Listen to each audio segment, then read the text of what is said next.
Hi guys! Muling babalik sa Inday Maria. Today video nga kung makikita nyo, nandito kami ngayon sa Lake Buhi na kung saan dito sa lake na to, dito ako natutong lumangoy. Opo, dito ako natutong maglangoy gawa nga ng aking lolo gumagawa ng papag noong panahon.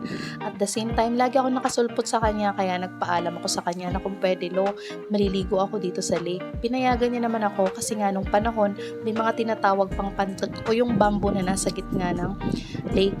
Doon lang, yun lang ako nagbe-base kung paano ako lumangoy. At the same time, sa awa ng Diyos, natuto ko. Kaya proud ako na dito ako lumaki sa lake na to. Dito sa Buhi, Camarines Sur.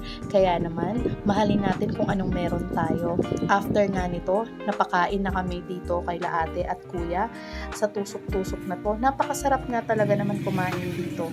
Kasi nga naman, lahat ng gusto mo ay nandito na. Ayan, meron silang hotdog, turon, kikiam, fishball, at kung ano-ano pa. Syempre, ang ukoy.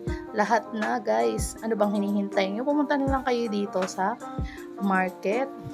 Makikita nyo sila kuya, isa sila sa mga tumitinda dito.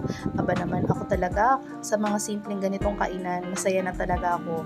At syempre, hindi mawawala ang picture taking namin dito sa Lake Buhi, na kung saan makikita ang Mount Aso.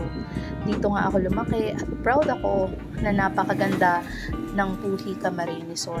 Salamat sa panonood at suporta!